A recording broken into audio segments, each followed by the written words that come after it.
Good evening and thank you for joining us. Thunder Bay Police Services has made an arrest following the city's fourth homicide of the year. It comes following the discovery Wednesday afternoon of a badly beaten body under a bridge at McVicar Creek. Colton Prale has the details. The body of Thunder Bay native 31-year-old Kevin Roundhead was found near McVicar Creek just off of North Cumberland Street and Marina Park Drive shortly after 4 p.m. on Wednesday. Witnesses described a man found unresponsive under the bridge with a swollen and bloodied face. The case was upgraded to a homicide investigation after the victim was pronounced dead, and police quickly made an arrest. Well, not much of an update other than what was released earlier today. We had an assault that turned to a homicide in the area of McVicar Creek at Cumberland Street, and we have one male in custody for that right now. 22-year-old Skylar Massakash, also of Thunder Bay, has been charged with second-degree murder and breach of probation. 5 people presumed to be witnesses were seen leaving the scene with Thunder Bay police officers. The police credited the quick arrest to the help they received from them and other members of the public. Officially, it's the city's 4th homicide of the year, although that's a number that could be on the rise. There were suspicious circumstances in the death of Marlon Patrick Chukamolin, and that's yet to be determined as to whether or not it was a murder. Any level of violence in the city of Thunder Bay is a concern for police, and especially at this level of violence when we're seeing these homicides happen, of course, yes. Massakash is scheduled to appear in court via video on July 14th. Colton Prale, TBT News. A sentencing hearing got underway today for a Thunder Bay couple charged with the murder of 62-year-old Richard Spence. And while no recommendations were made by either the Crown or the Defense Counsel, Justice Daniel Newton outlined the steps he'll take to determine an appropriate sentence. Monica Spence and boyfriend Daniel DeBossier were charged with second-degree murder in 2014 in the death of Spence's cousin, Richard Spence. On May 26th, a 12-member jury found Monica Spence guilty of manslaughter and DeBossier guilty of second-degree murder. This afternoon, the pair returned to the Thunder Bay courthouse for sentencing. Justice Newton says he needs time to determine the facts before sentencing. He adds the jury's guilty verdict regarding Spence shows her actions went beyond self-defense.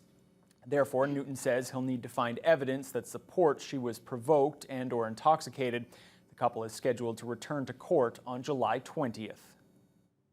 The recent deaths of Josiah Begg and Tammy Kiash and deaths of 7 other First Nations youth between 2000 and 2011 have caused widespread concern among remote First Nations, some of whom have said they're now afraid to send students to Thunder Bay.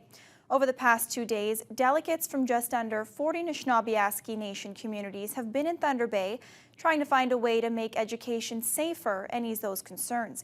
But with just 2 months before the school year begins, chiefs have heard a passionate plea from a student from one of those remote communities. Shaoli Lee has more. According to Nan Grand Chief Alvin Fiddler, the key message coming out of this emergency chiefs meeting isn't that students should stop coming to Thunder Bay. It's that high schoolers from remote First Nations should have options, apart from attending boarding facilities in the city. They should not be forced to send their child to Thunder Bay, for example, that if there's an opportunity for that child to go to school in their community or closer to their community, one of the smaller centers, then we need to make that happen. Throughout the second day of the meeting, delegates discussed their concerns with the state of education for students in remote First Nations communities. Some First Nations have begun to say they don't want children coming to Thunder Bay for school, given the risk they face. The deaths of 9 students in city waterways since 2000 have underscored that risk. But current Dennis Franklin Cromartie High School students say only students can make that choice, not chiefs and not Nan. I think the students should have a right to decide where they choose to get their education from. And if they take that away, you're basically, you're not a leader anymore, you're just a dictator.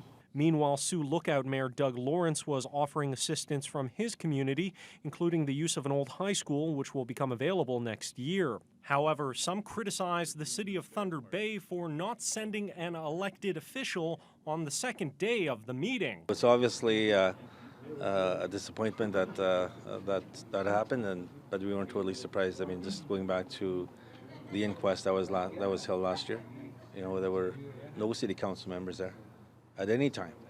I think on the last day, the mayor showed up for a couple of hours, and that was it. Thursday's talks included some discussion with provincial and federal representatives, but no final plan tabled yet. NAN leaders will speak with provincial and federal representatives on Friday. Xiaoli Li, TBT News. And we'll have more details on the emergency meeting's outcome on tomorrow's NewsHour. A remote First Nation in the midst of a suicide crisis is now getting military help. Canadian Rangers are on the ground in the Wapakika First Nation to provide support after 3 youth suicides in just 6 months. Wapakika declared a state of emergency last month after a third 12-year-old committed suicide. The First Nation has been rocked by the discovery of a youth suicide pact, and around 20 Rangers are now in the community providing assistance. Lieutenant Colonel Matthew Richardson is the commanding officer of the 3rd Ranger Patrol. He says the Rangers are pulling double duty, providing youth programming during the day and patrol work at night. Sort of monitor the children. It was a observe and advise role. And then in the daytime we did youth programming with our Junior Canadian Ranger program, where they would try and get the kids active, involved through sports and out on the land training. Richardson says the Rangers will be in Wapakika for another week. However, he says other groups like Right to Play are already in the community. A new labor deal has been reached for workers at Thunder Bay's Bombardier plant. The new 3-year contract affects 900 workers at the assembly plant. Unifor Local 1075 President Dominique Pasqualino says they worked very hard to negotiate a fair and equitable deal, and the whole goal throughout this is to make sure that their customers get their cars on time. We've been working together to try and get a solution. We found that the best way was to set a deadline that all the discussions would end by, and that was 2 p.m. today, and thankfully we're not on strike. The focus of all of our discussions was to make sure that the customer would not be impacted, and we were making changes in the agreement to improve our ability to deliver cars on time and with the quality required. In a written statement, Bombardier says this agreement will drive productivity and efficiency at our Thunder Bay plant and ensure the successful delivery of our projects. No dates have been set yet for ratification votes on the agreement. There are some early problems after recent changes to Thunder Bay's garbage collection rules. As of this week, the city has limited its curbside garbage collection to 2 cans per household. Bag tags are required for those who have over the authorized amount of waste. The change was adopted to help encourage recycling efforts and to extend the life of the city landfill, but it's resulted in some residents not having their garbage picked up as scheduled. This comes amid unconfirmed reports of discontent amongst collection staff after one garbage truck was pulled out of service as part of the changes. Neither city staff nor union officials would respond to questions about the alleged dispute. All the city will say is that during the adjustment period, residents can expect delays in waste collection pickup. They're asking people to remain patient during this time of transition. Thunder Bay police are once again looking for the public's help in locating a missing person. 31-year-old Tracy Tanya Stoney was last seen by her family on the morning of Thursday, June 29th. Police were contacted today after relatives checked her Cumberland Street apartment and found she was not home. Stoney is described as being 5'5", 185 pounds, with medium-length black hair and brown eyes. When last seen, she was wearing black pants and a gray sweatshirt. Anyone with information on the whereabouts of Tracy Stoney or who may have seen her in the past is being asked to contact city police. The province's Special Investigations Unit has taken over the investigation into an incident last night at the Sioux Lookout OPP detachment. Few details have been released. All the OPP will say is that an altercation between 2 men who were in custody resulted in injuries. So far, there's no word from the SIU on the nature of the injuries suffered or police involvement in the altercation. Meanwhile, the search for a boater reported missing on Lake of the Woods has come to an end. Kenora OPP report their underwater search and recovery team has located the body of a 67-year-old man in the Monument Bay area of the lake.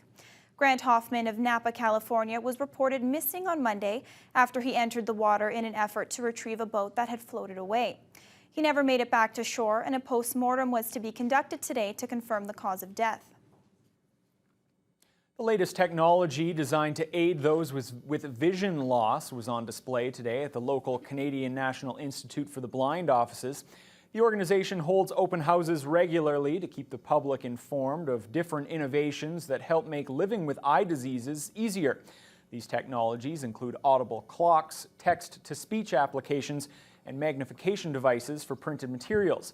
Vision rehabilitation assistant Lisa Rosenberg says that the organization is also responsible for bringing these technologies to a wide range of people throughout Northern Ontario. So we serve a very large area. We are from the White River border all the way to Kenora up to the First Nations areas in Fort Hope and some of that area. It's about the area size of France. The CNIB is open every Tuesday and Thursday for those interested in purchasing these technologies. In just a short time, it's become one of the most popular annual festivals in the city. Last year, RibFest welcomed about 35,000 people, and preparations for the 6th annual event will take place next month are underway. RibFest runs from August 25th to the 27th. In the past, the event was put on by the Waterfront District BIA, but this year officials with the local charity Our Kids Count will run the event on the BIA's behalf. While all of the traditional events like the Red River Rumble Car and motorcycle shows and of course the Ribs competitions remain, there will be an added focus on making the event more family friendly. One of the new signature events is the Cub Car Rally, and Our Kids Count Executive Director Gladys Behringer explains. Kids will they get a block of wood and they actually learn how to carve it into a car, and they can decorate it, and then they will race them. And so we've set up, Fat Guys is sponsoring this event for us this year, and so there's some workshops. So there's a workshop actually coming on July the 18th, and so that's the initial workshop time. So we're really encouraging people to come down and get their kit. You can buy them from Fat Guys. RibFest has become a marquee fundraiser for Our Kids Count, raising $60,000 to $70,000 a year for the charity. And Christina, not as hot and humid today, and it's sort of been an active day with some warnings in that. Yeah, it's been a very active